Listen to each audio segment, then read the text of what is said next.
Welcome to a highly anticipated episode of Weekly MTG, at least highly anticipated in the last 24 hours, because we had some big news yesterday that we're going to spend the entirety of the show talking about. We've been doing a lot of listening over the past 24 hours, especially in our Discord and various social media channels, to gather a bunch of questions you all have had about the news about Commander yesterday. So we're going to spend time talking about that. We have a bunch of questions that we've pulled from various places all over the internet since then.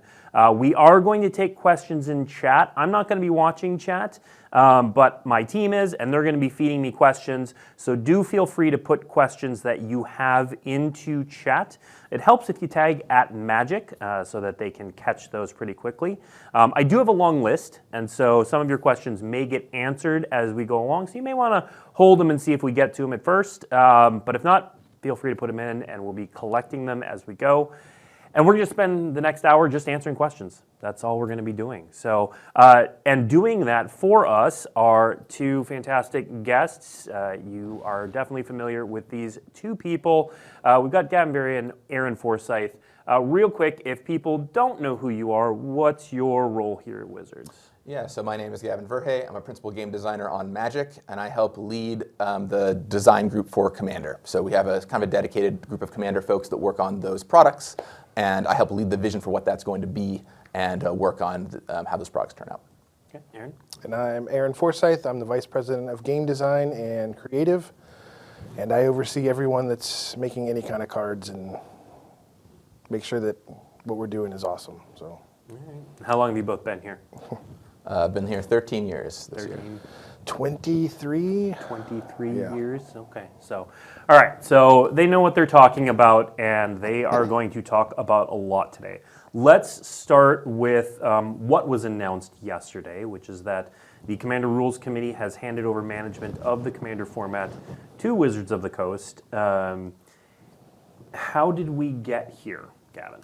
Yeah, it has been quite the week, I would say. So last Monday, the Commander Rules Committee announced some bans for the Commander format of Nadu, Dockside Extortionist, Jeweled Lotus, and Mana Crypt.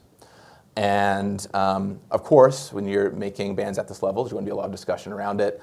And the discussion was very heated. It quickly became very heated and escalated immensely, far beyond the scope that I think anyone could have anticipated for this. Oh, it's been tough. It was really tough listening to how far it escalated, all the way up to hateful messages, death threats, and more. Being in calls with these people, with the Rules Committee, who I would consider close friends. It's just tough. It's really tough to see that. And so, we started discussions midway through the week with them. What are we going to do? Right? This is clearly not okay. And I think one of the things is the Rules Committee are 5 people who are so incredible and so dedicated to Magic, and have done such a great job shepherding Commander. But at the end of the day, there are 5 people who are doing this role in addition to all the other duties they have, and it is a huge role to take on. And they're volunteers. And they're volunteers as well. And the amount of problematic messages they were receiving and the amount of impact it was having on their lives was immense. And we at Wizards have a lot of resources. We can kind of dedicate ourselves full time to working on this stuff. So we started talking with them about what the different paths forward could be, what kind of collaboration we could do. And ultimately, we all kind of reached the conclusion together that the best way forward was for them to give us the format, which they were very much on board with doing. And it was something that Jim and others and the whole committee felt strongly about. Yeah. It was not an easy decision to reach. Yep. It was an emotional week, and it's not what any of us intended going into this conversation. Right. For years now, people would ask me internally and externally, like, why don't we, or when is Wizards going to take over Commander? And my answer was always like, I don't want to. Like, I don't need to. Like, I have enjoyed that this community created format has been run by the community. They've done an excellent job. Throughout the years, we've worked with them, to implement things in the comp rules or whatever. We've showed them stuff in advance to make sure it fits the vision and made some changes if it didn't. but we've got to a point now where like we need to, like just based on the goings on in the community, want to or not, like this falls on us now, and this is the best path forward. Okay. Yeah, and I'll say, I mean, just to Aaron's point, we have these things for design where basically we give talks about designing for a format. And in my talks, so many times I've given about Commander, I talk about how important the Rules Committee is and the great job they've done. So it really was, I'd say, surprised all of us, but ultimately the way we all agree need to move forward. Yeah. So. And before we talk more about moving forward, I do want to send the safety issue because this raised a lot of questions, a lot of issues. Some of these people appear in public. We have events.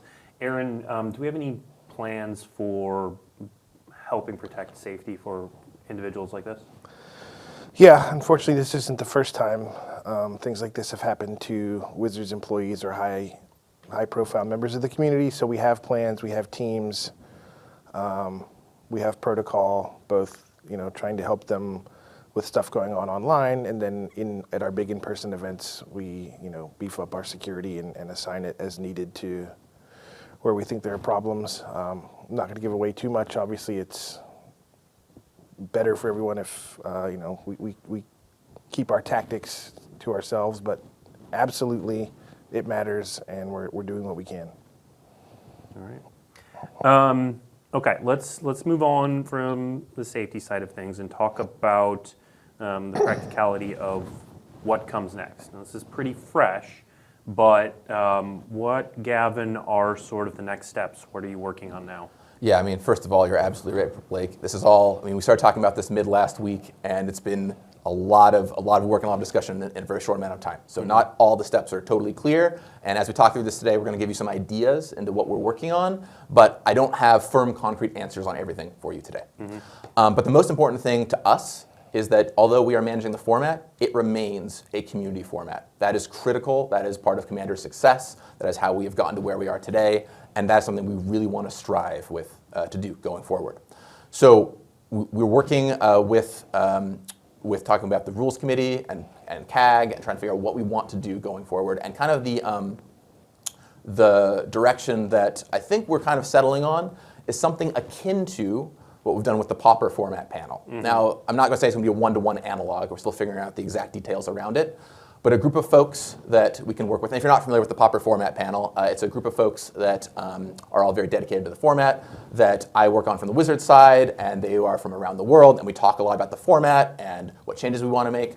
And of course, Pauper is one of the smallest formats in Magic. Commander is the largest format in Magic, so there's going to be some differences there. Yeah. But I want to create something along those lines to be able to work with the community on our decisions. And I expect that anything we want to change will be talked about with that group.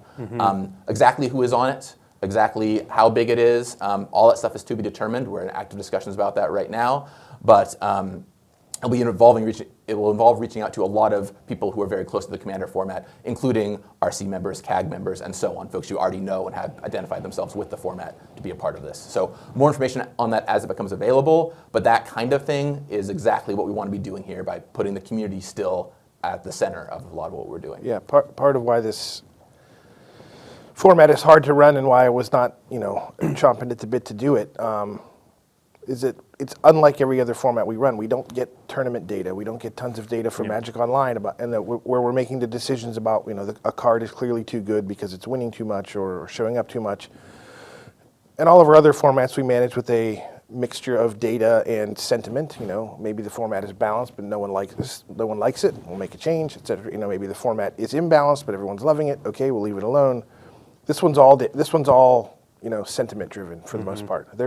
Yes, obviously at some point the data becomes irrefutable that a card is too good. Well, we can do something about that. But in general, it's more like, are people having fun? Are they adhering to the spirit of what's going on? How do we know this? And we play in-house a lot. Don't expect there'll be multiple games outside my office at lunchtime today. But it is such a huge disparate community that enjoys different things, and we need information from as many parts of it as we can to know what we're supposed to do next. So yes, community involvement, a format panel, whatever shape that's going to take, vital. Okay. Okay, I'm going to be a bit blunt, Aaron, because this is a question we see a lot in a lot of different ways. Is the community, the fans, I'm sure a lot of the people watching right now, they trust Gavin. They like Gavin. It's one of the reasons he's here. But their concern is that the Commander Rules Committee was a group of volunteers. They were literally there for the love of the game. Wizards of the Coast is a business and needs to make money, and they're worried about that profit motive seeping into our decisions. How do you, as a vice president, look at long-term and short-term actions here? I am also here for the love of the game.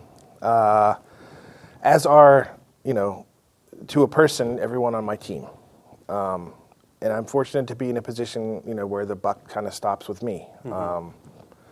Yes, Hasbro wants things. Yes, my boss wants things. Those things are pretty fluid, intangible. I have a lot of freedom to execute as I see fit for what I think the best thing is for Magic as a whole. I want this, I've said this in many talks, as Gavin mentioned, talks, team meetings. Our goal is to make this thing last forever. Yeah. Our goal is to grow it. We obviously want as many people as we can playing it. We make a lot of decisions and products to try to increase the reach and the different kinds of ways to engage with the game, but we can't make decisions that turn off the community. We can't make decisions that make people want to leave or quit or whatever. So keeping everyone happy, making the game as fun as possible for as many people as possible is the way we're going to make our money. Yeah. And so I think, once you accept that, our motives should align with how most people enjoy the game, if it's going to work properly, and it has, for over 30 years now, that's going to be why we make decisions. We want people to keep playing. We want people to enjoy the game. And if there are things that we have done that make it less enjoyable, we will address them. And that's how we plan on running the ban list, and just how we've run card design for all these years. Well, and that's a good segue into talking about the ban list. We made the statement in the article that we do not plan to ban any cards coming up, but we are looking at the list. Can you talk a little bit more about your thoughts and philosophy there? Yeah, absolutely. So as one of the things we're doing with management of the format is we're going to reevaluate the ban list and look over that and see if there are any changes we want to make. We're not going to be banning any cards as a part of that. Whether or not cards will be getting unbanned is unclear, right? We're still having those discussions. It is all very fresh. But one of the things that is important to me is that the community is a part of that. So I want to wait until the panel, or whatever form that takes, is up and running, so we can talk with them about it and figure out what direction we want to take there. It is something that there'll be no doubt a lot of opinions about, and something that I think as a format we deserve to dig into a little bit. Yeah. One thing I do want to stress, though, is we know that Commander is something that moves slowly, right? Commander is something that takes time. We don't want to be making all kinds of changes all the time to the format, right? We might have this initial evaluation, which will come out at some point in the future. We don't know when that's going to be yet. But we're not looking at doing tons and tons and tons of check-ins and changes to what's happening with the ban list, because stability is a key part of what makes Commander Commander. Yeah, and something you said in there made me think of it. Are we planning to, so we just changed our BNR cadence for our competitive formats. Are we planning to tie Commander to that, or have it give its own cadence? No, we won't be aligning with the normal BNR cadence. I highly doubt Commander would want anything that frequent or often. I could imagine a world where we go into quarterly updates, similar to what the Rules Committee has done for years, but all that is still TBD. But the short version is I would not expect constant bans or changes or anything along those lines, because stability is a key part of Commander. Okay.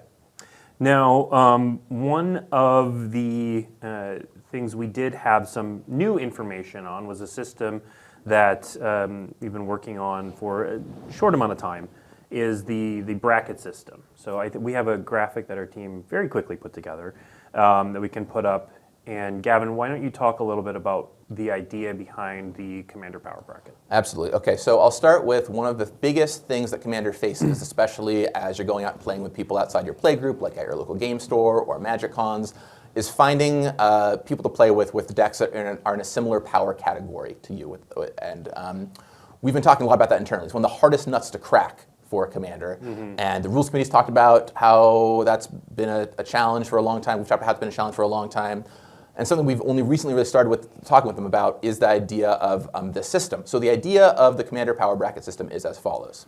We would take a lot of staples for Commander and divvy them up into buckets, 1, 2, 3, and 4. These don't have names right now. This is all very, very fresh and new. If you have great name suggestions, we are happy to hear them. Maybe numbers is the best, unclear. But power bracket 1 level cards are cards that any deck could very conceivably play and are kind of often staple-y cards at, we put them in precons all the time. Things like Swords to Plowshares, Grave Titan, and what have you. It's sort of like precon power level roughly or below from there.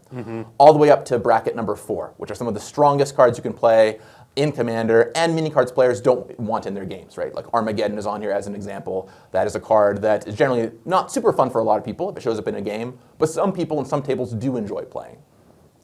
Your deck is then defined by the highest power bracket card that is in that deck. So for example, on this list right here, if my deck contains Adraneth Magistrate, then it is a power bracket 3 card, unless it also contains a power bracket 4 card in there. Now the system is not perfect. Nothing is ever going to be better than sitting down with your table and having a conversation about your game, having a conversation about what kind of game you want to play. Nothing can ever replace that. But what we found with the old power level 1 through 10 system, for example, is people like having something quick, easy to reference. Hey, what number are you? Now, the power level 1 through 10 system has a lot of problems. It has not been successful because, in part, first of all, the first 5 to 6 numbers don't really even exist. Every deck is a 7. There's no immediate things you can point to in terms of cards and where they would fall on this scale. And everyone's playgroup is different. So what is a 7 in my playgroup might be quite different from what is a 7 in your playgroup. But having clear benchmark cards, I think, will help those conversations happen. And if your deck is really a 2, but it contains Ancient Tomb, which is a 4 card, that opens that conversation up to the table. So you can talk about it with your group, which is ultimately the best way to find a game that is the right thing. So it's all very fresh. It's all very new. It is not fully fleshed out by any means. But we want to show it as an example of the collaboration we've been doing together and something you can hear more about in the future. I think this ultimately will be useful when we get it right. I know my own journey into Commander coming, as having been a Pro Tour player or whatever. I'm like, oh, they're playing this, they want me to play, I'll build a deck. My deck has Armageddon in it. I Armageddon people. I'm told, don't do that, you shouldn't do that. And I'm like, what do you mean? I know I'm not supposed to biorhythm people. That's written down here in the list of things I'm not allowed to do. Codifying some of the, if you're playing with cards up at this tier, people that are playing with cards down in this tier may not appreciate it, or it does weird things to the game, or is not in the spirit of what's going on. I think writing more of that down will help. What happened to me and several other people that I know, they won't step on that landmine and be told, nope, take your deck apart. You're not welcome here. That wasn't my intent. I wasn't trying to be the bully, but we can avoid some of that. There are a lot of unwritten rules that I think that we're going to talk about will help with. There are. I remember our first Commander game. I think you strip mine, crucibled me a bunch. So I feel that. That, by the way, not a thing I enjoyed. So yes, finding the right power bracket between us. Well, and I think what's going to be interesting, and we definitely want to hear from the community on where cards go. Is I don't know that it's going to be a strictly power level sort of thing.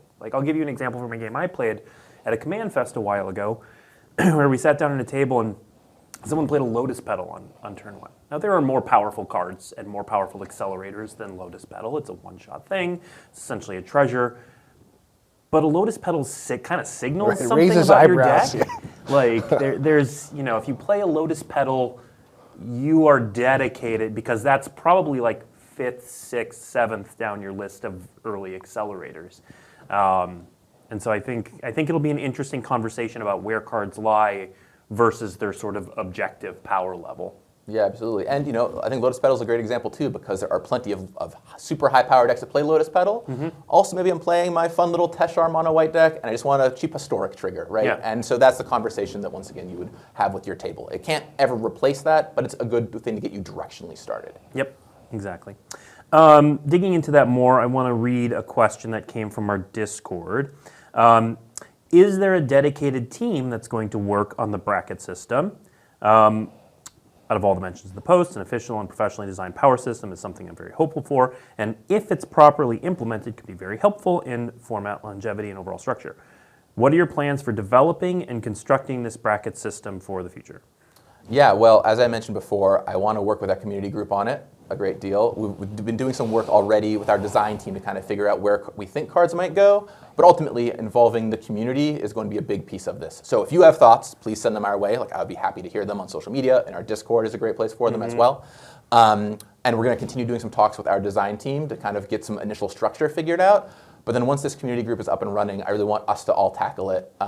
And ultimately, I don't know how many people are going to be in this group, but not everyone is going to agree perfectly on everything, because if we try and sort 100 Magic cards into 4 buckets, there's going to be different opinions there. But getting directionally about right on where we want to go with everything, and then rolling it out, and then even fine-tuning it over time based on your feedback is going to be critical. And the nice thing about this is it's pretty easy for us to move some stuff around with proper communication. So it might take us a little bit of time to get it right, but we're eager to dig into this. Yeah. Now, is this meant to replace Rule 0? No, Rule 0 is still, like, as I mentioned earlier, the best thing you can do in any game is sit down and have a conversation about what kind of game you want to play. Yeah. Right? And Rule 0 and pregame conversations are great for that. But just like how many folks would use power level to approximate something now and kind of bypass that discussion, this will send you directionally on the right path. And once again, if that creates a discussion at your table, then great, we've got you to do Rule 0 inadvertently. Right? Yep. So Yeah, it can shortcut a lot of the, if it's done right, it'll shortcut a lot of those conversations, and it'll allow us to set up things at events where, power level 2 pod, Over here, and yeah. everyone knows what that means. Yep. There's not a lot of ambiguity, or is my deck really that? I don't know. I promise I won't infinite combo people unless I'm losing. Yeah.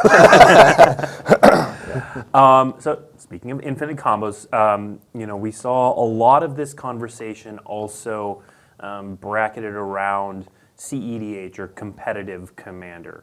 How do you all view the bracket system and competitive commander and the whole conversation around CEDH? yes, so internally at Wizards, the thing we primarily design for is what I'll call casual commander, right? Just the more traditional sides of commander, and that's where our focus is going to mostly be with the bracketing system. But with that said, I mean, we know there is a CEDH audience out there, and I would like to make sure there's at least one person from the CEDH community on the new community group that we're forming, to make sure that their voice is heard in the room as we're working on all of this. Commander, like I said, the majority of it is kind of social casual. That is what we're focused on here. But especially as you look at that 4th power level bracket, that's a place we could potentially talk about putting CEDH cards to really signal that is where a lot of these cards live. Would you ever do 2 separate ban lists? No, this thing needs to, this power bracket system needs to do all that work. And maybe level 4 it becomes thought of as that. I don't know. That's where we need to get the input and figure it out. But I do want to, I do acknowledge that this community exists. People enjoy it. I want to allow for it in whatever system we come up with. But yeah, I mean, continuing, the bulk of our work and decision making is going to be about the lower stakes. We're just here to have a good time and do crazy things, commander style gameplay. But much like we do for every kind of Magic, we want people to be able to push things to the highest level. That's why we have Pro Tours and whatnot. And at the same time, still allow for fun at-home experiences. So we think we can thread the needle if we do this right. I think the Vampiric Tutor and Armageddon, which were the 2 cards on the screen a moment ago, listed under 4, kind of show different dichotomies there. Vampiric Tutor is a card that is, of course, heavily CEDH played. It's heavily played in high-powered commander decks. You see it all the time. Yep. And that would certainly belong on that list.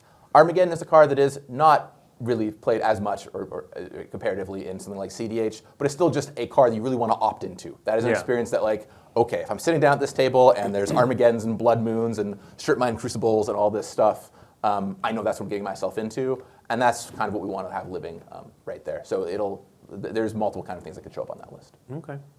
And I'll finally just emphasize that it's all fresh, it's all new. We're still working on it and defining it. We welcome your feedback, and we're working with a lot of people to try and get that right.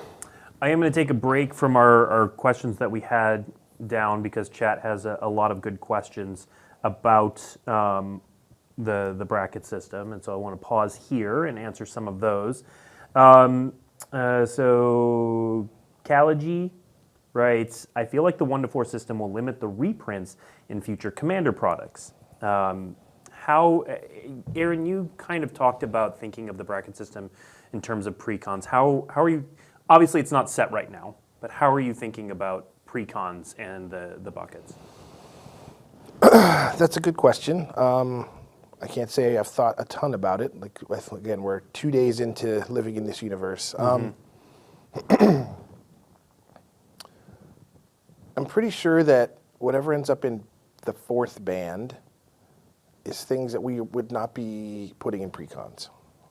The Armageddons of the world, even the vampiric tutors. We try to limit tutors in our precons generally. But that does make me wonder, if we put a 3 in a precon, does that make that precon a 3? Is a single card sufficient to identifying what a deck's power level is? Those are, maybe we need a little bit more robustness as part of that system as well. So we will have to put this all through our paces. As I said, this is pretty hot off the presses. Yep. And as soon as you start poking holes in it, there's going to be places where I'm like, oh yeah, that's a good thought. We need to reevaluate that, and that's exactly one of those. Yep. Related, as we continue to poke holes in this, Sol Ring. So Sol Ring was obviously a big part of the conversation and its power level, but ubiquity in the format.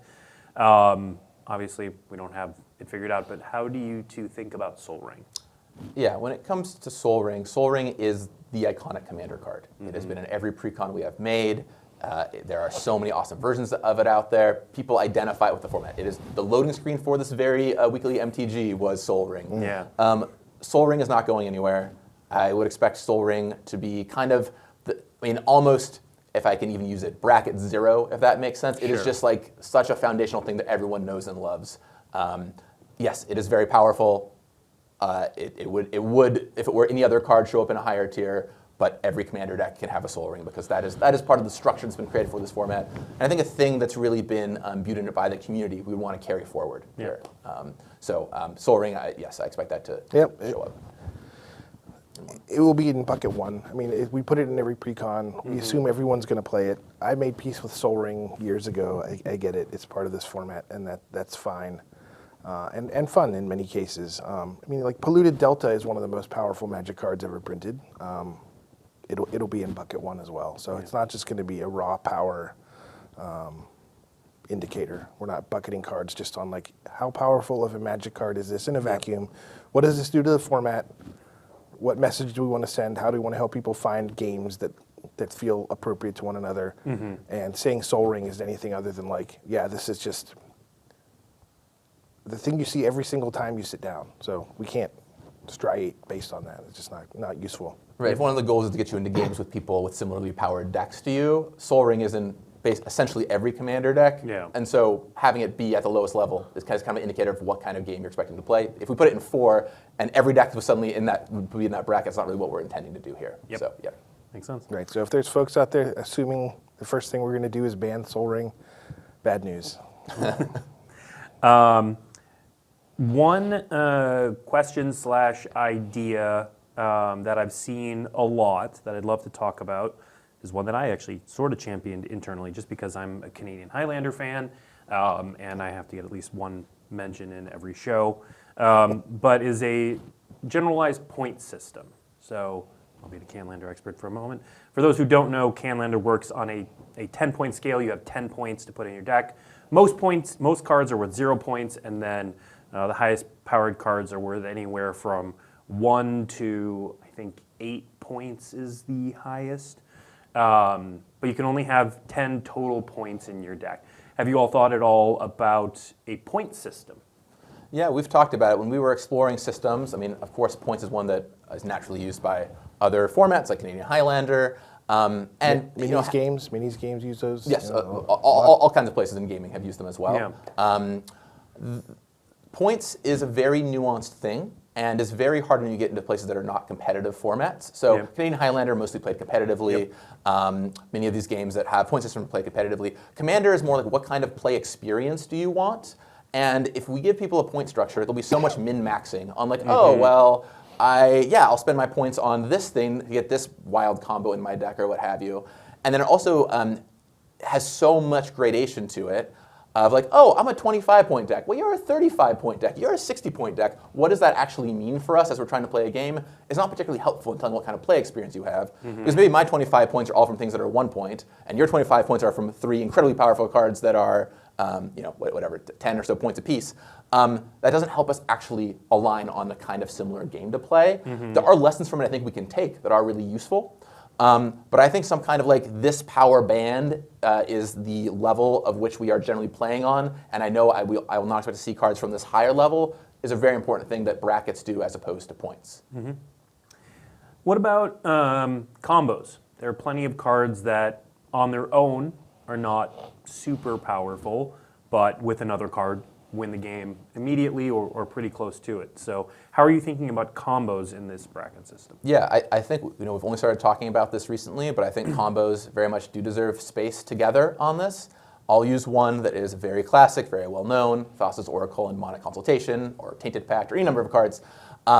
In isolation, those cards are not necessarily a problem on their own, but together they would certainly be a 4 under this listing, right? It is a 2-card combo that is very cheap, that wins you the game. That is a thing many players generally do not want to play with in their Commander experiences, but some do. It's important we give a place for that to live. And I think identifying some of those and putting them on that list somewhere is going to be important. Now, obviously, there are tons and tons and tons of combos in Magic. Not every single combo possible will be on this bracketing system, but some of the more iconic ones I imagine will make it on. Another, in that same space about fine-tuning this bracket idea, has Brawl on Arena provided you all with any ideas on power levels? Yeah, so one thing that Brawl does on Arena is it kind of buckets your deck into 4 different categories, which is actually, we worked on the brackets before I learned this, by the way, but it's a very fun thing to learn. And it seems to be working decently well for them, where it pairs you against people when you're playing Brawl that have a similar benchmark cards. I think there's a lot we can learn from that. Obviously, those discussions are fresh and ongoing, but that was a cool thing to learn that they have a system that is similar and has worked pretty well for getting well-match-made games there. Of course, Brawl on Arena is one-on-one. Yeah. It is, I'm not going to call it competitive, but it is trying to defeat the other person as quickly as possible, so there are other nuances there. But it is heartening, certainly a heartening data point to hear. Have these bannings and this discussion given you anything to think about on the design side? Yes, certainly. We've talked a lot about this, not just now, but of the power level of these cards over the past few years. For example, I would say that Jeweled Lotus was a mistake, like Arcane Signet or Smothering Tithe or cards in that vein. These are cards that we would not make with the heuristics we have today, knowing what we know about Commander. And in the past couple of years, I think we've been pretty good in general about the kind of shape we've been taking with things. The big philosophy that I've been really espousing to the team on the Commander side is one of the biggest dangers to Commander as a format is ubiquity. Yeah. You got to build a Commander deck. Okay, you're going to start with your Commander and Sol Ring. Of course, you have 98 cards left to build. Okay, but then we make Command Tower. Well, now your Commander deck's going to start with your Commander and Sol Ring and Command Tower. You have 97 cards left to build. Oh, now we've made Arcane Signet. Well, your deck starts with Command Tower, your Commander, Arcane Signet, and Sol Ring. Now you have 96 cards left to build. And if you imagine a future where this goes on, and suddenly there's 10 cards you have to put in every Commander deck, 15 cards you have to put in every Commander deck, it's a huge problem. Yeah. Because what makes Commander so great, part of what makes it so great, is that your deck is your way of expressing yourself and building something that is unique to you and feels special. And the more we degrade into that, the more trouble it causes. So on the design side, we're trying to do a lot of making cards that are good in specific archetypes, really good in certain strategies, and precons that point you in that direction, but not these cards that will show up in every single Commander deck that should be in their colors. I'm not going to say we're perfect, certainly, but we really want to try and push back against that as much as possible and have a ton of reviews going on internally to try and make sure that does not happen. So yeah, when it comes to a card, the cards that were banned on Monday, for example, those are cards that we are trying not to make, like Dockside Extortionist, Jeweled Lotus. Those are cards that we would not want to make today by today's standards. They kind of break some of our cardinal current Commander design rules on the team. Yeah. Yeah, and Nadu, which you didn't bring up, is certainly not does not embody any design philosophy that was just an oversight, and we've said that in writing before. So I don't want people to throw that one up as like, no, you did this. That was never the intent there. But we can't unprint cards. Once they're made, they're made. The funny thing about design mistakes is that they go on to sometimes be the most popular cards in the game. Yeah. Like cubes and legacy decks are just like piles of design mistakes in many ways. They're just like all of the most egregious things we've ever done. Yeah. And then it's up to us to figure out, well, we can say, yep, that one wasn't great, but people seem to be enjoying it. We'll reprint it a few times. We'll put it in some other products. We'll put it in a whatever. And now it's just part of the fabric of the format. Or using Nadu as an example, it's like, this one's not going well. This is not adding to the fun of the format. We need to do something about this and then ban it. And those conversations are often very hard, because there are people that will defend every single card out there. Like, no, it's actually fun to strip mine Crucible people. Learn to build a better deck, if you don't want to get strip mine, whatever. You can take every one of these arguments in either direction, and finding that fine line, that's where we need the input, and that's going to be the hard work over time. Yeah. All right, we are almost to the end of our list of prepared questions. So if you do have a question that has not been answered yet or that you'd like us to dig deeper into, please do put it into chat. Again, tagging @Magic helps the people on my team find those questions. But we will be spending, so we've got about 25 minutes left in the stream. I've got three more questions quickly. They're relatively short, that I'm going to ask here, and then we're going to get to live questions. So if your question has not been answered, feel free to put it in, and we'll get to them. This next question, I'm actually going to take this one. We've seen a lot of questions about digital integration, and like, can we have tools for this? And obviously, again, very fresh. But when this came up, my team already started talking about this. So one of my teams is the web team that manages, among other things, our format pages. And we had already been talking about we need to refresh our format pages. And so when this bracket idea came up, the team immediately was like, wow, it'd be really cool if we had a tool on our commander page that was like, put your deck list here and we'll tell you what number it falls into. So yes, that is something we've already started discussing now. Digital tool implementation takes time, but I think a lot of us are very excited about the possibilities there. Next question, hopefully a quick one for you, Gavin. What about the Silver Bordered project? And this was a rules committee project that they were working on but hadn't rolled out yet. Is that going to be canceled? Do you have any inklings on that yet? Yeah, I think it's a cool project because a lot of players do enjoy playing with silver bordered cards. Not everyone wants them in their game, but having that discussion and figuring out the details around that is still going to be important. It is, I'll be candid, it is not as important as a lot of the other stuff we're trying to figure out right now involving how this is all going to move going forward. But at some point in the future, I do think it's a thing we'll resume and take a look at. I think it's a great project to work on with the community group as well. I know that many people on the RC and CAG currently have been working on this, and we can hopefully take the seeds that they've planted and in this new group all work together to make something great here in time. I wouldn't expect anything soon, but it is something I want to continue forward. All right. And then lastly, what is your timeline on everything? What are you aiming for? We've got MagicCon Las Vegas coming up. I know a lot of people see us take this over and they're like, okay, now what's going to happen? What is your timeline on all of this? Yeah, well, I mean, as we've emphasized a number of times, this is all happening quick, right? Yeah. It's all fresh. We're also figuring out exactly when things are going to occur. The goal I would like to shoot for is having something with the power brackets ready to go by MagicCon Las Vegas. So we can have an article up, something up the point in that direction, and we can kind of try it out there. Maybe we can get some fun little things made for the tables so you can indicate what power bracket you're in. But I don't want to promise anything, right? The important thing to me is we take the time to do this right. Commander is an important format to a lot of people, myself included, and I would rather take the time to do something correct than rush it out before it's ready. Yeah, go ahead. My first goal is to get the committee identified and read in and start those conversations because I don't want to make too many other decisions without them. Yeah. Right? And we're not going to ban, unban, whatever, change rules without that committee existing. So if people want some sort of immediate action, it's not prudent. It really isn't. We need a lot of introspection here, a lot of input, and we don't want to do anything crazy or knee-jerk or anything like that. I believe those conversations will be happening this week, starting to identify people, reach out to them, and then let Gavin, run his first meeting or whatever that's even going to look like. I have no idea. Yeah, and I'll echo that entirely. Once again, the community focus here is critical to us. So before figuring anything out in earnest, having that touch point created is really, really, really important. And I literally have meetings about this later today. So we'll be working on it fast. I appreciate you coming on the show first. Okay, with our last 20 minutes, I'm just going to start running through questions. These are not questions we prepared for, so the answer to a lot of them, maybe we're going to figure that out. But so, for example, our first question from Noodle Penguin: how big do you guys envision the new team directly in charge of Commander will be? Right. So when it comes to this community focus group, which is I think what they're talking about here, we're still figuring out exactly how big we want it to be.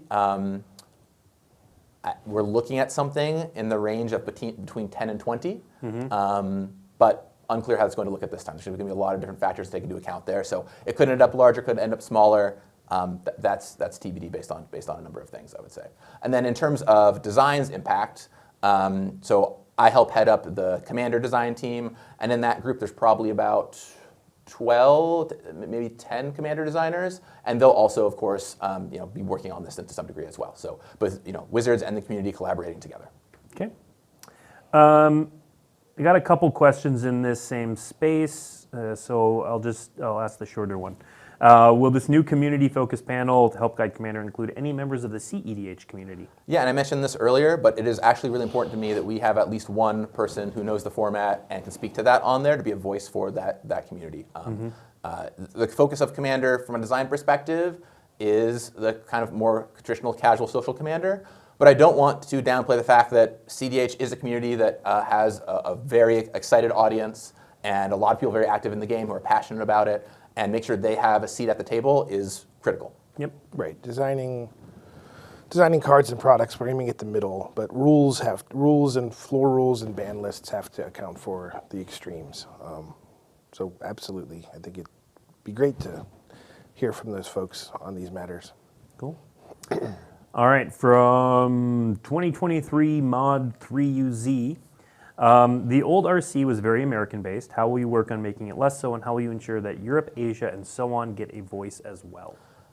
So when I was helping put together the Pauper format panel, something that was really critical to me is that we got a wide spread from across many different areas. It's too early to tell what it's going to look like what the exact mix is going to look like here for this new community-focused panel. But making sure we have a spread of people that can provide feedback, I think is critical to making sure that it all runs smoothly, because we want to be able to hear from many different regions as to what is happening in their area, right? Both around the US, around North America, places like Europe, and so on. I can't guarantee it's going to look exactly the same in terms of the percentages of the mix, but getting representation in there from many different places, I think will do us a lot of good. Okay. Next question. I saw this almost immediately when we talked about the bracket system. Would you consider a fifth bracket for CEDH? We are certainly not tied to the number 4. Okay. We tried doing it with 3, and it did not feel like enough. But we could potentially talk about doing more. I'd like to start with 4 and see how it all turns out. But this is pretty fresh and new, so as we begin doing the exercise, if it feels like we need a 5th one, we can do it. I'll say personally, for me, I often enjoy scales that don't have a midpoint, because it forces you to kind of pick a side on where you want to fall. But that is certainly not a heuristic we're going to hold to by any stretch. Okay. We'll go with Aaron on this one. Will there be a plan to print how-to guides explaining the bracket system in products like Precons? That's interesting. At the very least, we can put QR codes or URLs in there to make sure, have questions about how to tune your deck, go here. I do think ultimately, whether it's in our companion app or on our website, information being on people's phones is the best place for it, as opposed to pieces of paper that are in products. But at the same time, yes, the product should acknowledge that this exists and talk about it and let people know where to go. So that's a good thing. That pathing will be important to build in for sure. And I agree. I totally agree with that. And I think that within it will take some time to get there, right? First, you want to flesh this out, figure out how it looks, put it through its paces, make sure it is actually accomplishing its goals, and then at that point, I think putting it into products on the inserts and so on will be great. All right. Given safety concerns after this recent announcement, would we have the Commander Advisory Committee or whatever we end up calling it, would we make them anonymous? Would we make them public figures? Would we give them a choice? Still discussions happening about that. One thing I think is important is I don't want it to seem like there's some shadowy cabal of people that are on this group that are all making the calls. So I think having some faces there is really important. Whether or not they all have to be public facing, exactly the framework that takes is still something we're talking about.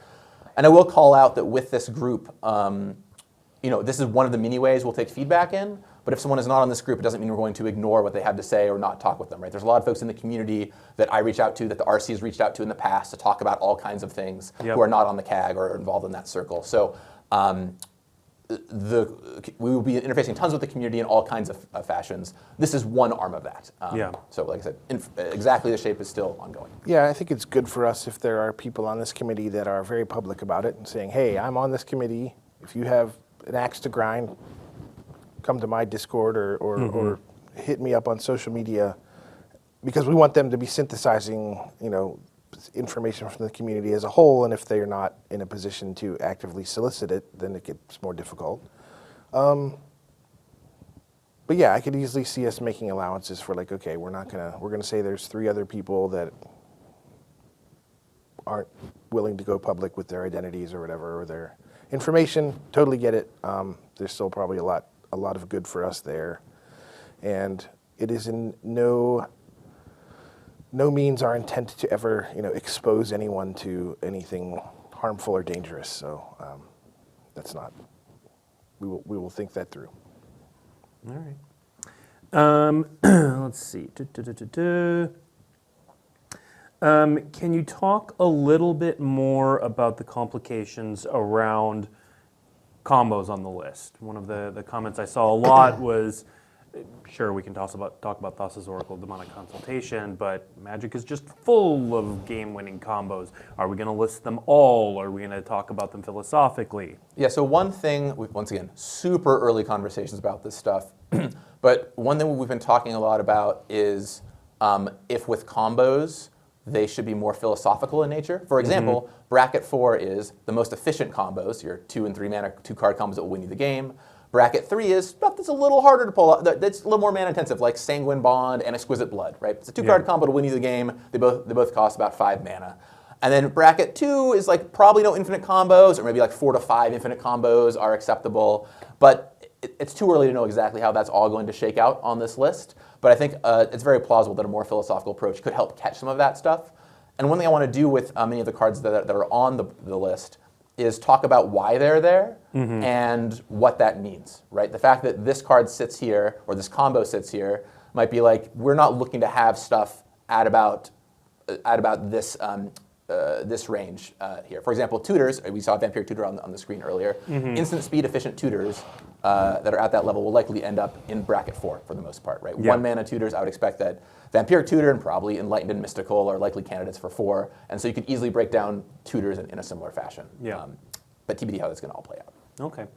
Aaron, when you think about the brackets, do you envision them being strictly lists of cards or sort of philosophical definitions of what play looks like there? I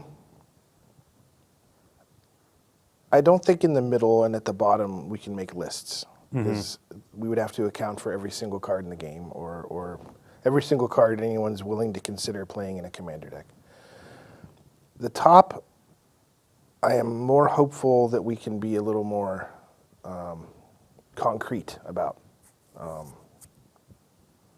Even that might require some finesse, and is this card really that bad? Or especially when we get into combos, it's like your Staff of Domination really a 4? Depends. Do you have, Karametra's Acolyte in your deck or whatever? Pick whatever ways you plan on abusing that card. Because by itself, you want to pay 5 and tap and draw a card or whatever it is. who cares? But Yeah. you know, there are insidious things afoot a lot of the times with some of those cards, and we will not be able to capture the ball to the point about combos. We cannot. I don't think we can. I don't think we should be putting cards in brackets based on their worst case scenario necessarily all the time, especially when they have fair uses that people enjoy. So yeah, I don't expect the middle to be much more than guidance, and talking about the experience these cards generate and the speed and whatnot. The top, you know, I would like to try to be pretty clear, and the more clear we can be there, the better. But we'll see how that goes. Again, I don't want it to be 900 cards long or whatever. I think then it will become more bureaucratic than fun and not be that useful. So we'll see. And yeah, and once again, it is all directional, right? That communication with your table. Staff of Domination is a great example. If you're like, I have Staff of Domination and this other card that could theoretically go infinite in my deck, that's a great conversation to have when you sit down about what the kind of play experience you might expect. Yep. For those who, we've referred to the Pauper Advisory, I always forget what it's called, Pauper Advisory Group a number of times. For those who don't know, how does that group work? Yeah, so the Pauper Format Panel is a group of folks I work with on the Pauper format. And the way that group is set up, and I'm not going to say this one's going to be exactly the same. I think that there'll be a lot of reasons why I want to take things a little bit differently. But the way it's set up is all of us talk throughout the week, basically every week, about what's happening in the format, what trends people are seeing, what things like Magic Online leagues and challenges are looking like. We'll get data in from Daybreak Games and Magic Online that we'll pour over. When the community has a big outcry about something, we'll talk about if we want to take action there. When it comes time to actually take action, we'll all work on the kind of announcement together and how we want to communicate that out to the public. And yeah, we also talk a lot about just philosophy, right? What are the things in the format we want to hold close to our chest as important? What are the things we're willing to see shift over time? And overall, I mean, I felt like it's been a really great experience with that group. It's a group of very smart people from around the world that are all eager to dig into this.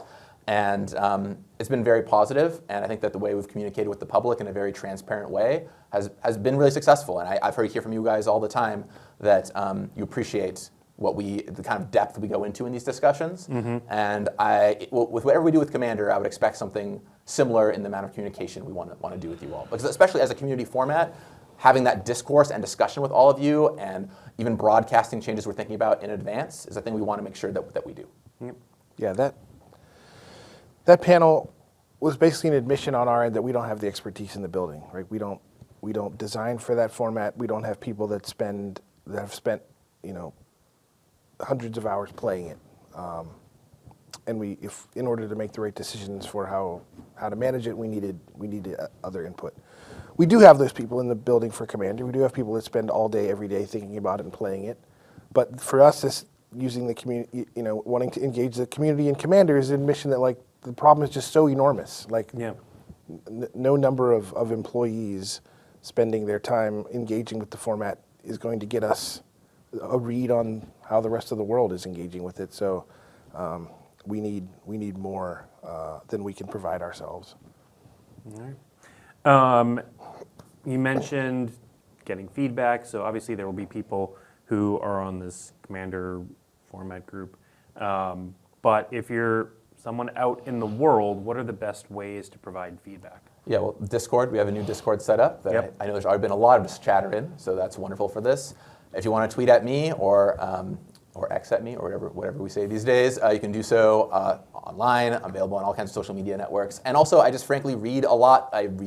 Reddit is one of the most visited websites on my phone, so I'm always reading the Magic Reddit. I'm always checking social media. When articles go up, I read those. So whatever way you have to communicate with us, whether it's, and I'm sure I will be reading the Discord some. I know it is moving very fast right now, so I can't process all of it. But I'm sure Blake and his team will be sending over a lot of the top, most popular questions and notes. So we'll be synthesizing all of this in the days and weeks to come. And to me, part of the great thing about having the community group too is it's not just me doing it, or the design team doing it. We'll all be hearing things from the community together, right? And I see this all the time where different people hear different things or read different articles and we can share with it. share about it. One of the great things about the Popper group is people will share, oh, did you see this article that came out this week, or this tweet thread? And often I'll have missed it because I was busy that day or what have you. And all being able to see it and talk about it is great. And I think the community group being someone to pick up on all the different threads that are out there in the world will be really, really wonderful for this too. Yeah. Speaking of which, we are nearly out of time. I will plug the Discord. It's the official Magic Discord.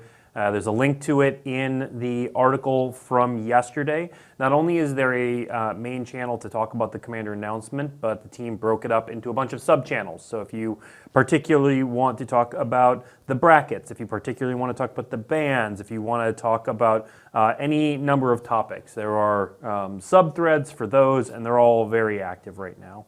So I definitely recommend checking those out. There are definitely more great questions in chat that we did not get to. Share them in all the ways that Gavin talked. Head to Discord, share them with him. You can share them with me. I'll make sure they get to the right place. Aaron is pretty active on Twitter as well.